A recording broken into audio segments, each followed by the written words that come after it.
ಪಾಣಿ ಅಂದರೆ ಏನು ಬನ್ನಿ ನೋಡೋಣ. RTC full form record of rights, tenancy and crops.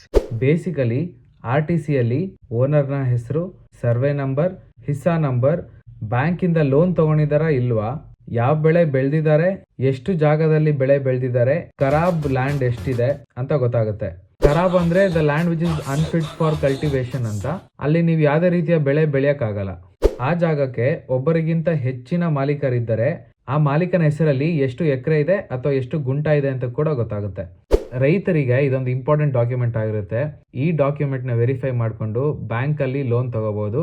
ರೈತರು RTCಯನ್ನು ಉಪಯೋಗಿಸಿಕೊಂಡು ಗವರ್ಮೆಂಟಿನ ಸ್ಕೀಮ್ಸ್ ಮತ್ತು ಸಬ್ಸಿಡಿಯ ಲಾಭವನ್ನು ಪಡೆಯುತ್ತಾರೆ. RTCಯಲ್ಲಿ ಆ ಜಾಗದ ತಾಲೂಕು, ಹೋಬಳಿ ಮತ್ತು ಗ್ರಾಮದ ಹೆಸರು ಕೂಡ ಇರುತ್ತದೆ. RTCಯಲ್ಲಿ ಒಟ್ಟು 12 ಕಾಲಮ್ ಇರುತ್ತದೆ. Before buying a land, people extract on RTC up to 30 years, which is a common process while selling a land or buying a land. You can easily access RTC through Bhumi portal, which is the official website for Karnataka Land Records. ಈ ವಿಡಿಯೋಯಿಂದ ನಿಮಗೆ ಸಹಾಯ ಆಗಿದ್ರೆ like ಮಾಡಿ, ಹಾಗೆ ನನ್ನ page Harish Partha ಅನ್ನ follow ಮಾಡಿ. ಧನ್ಯವಾದ.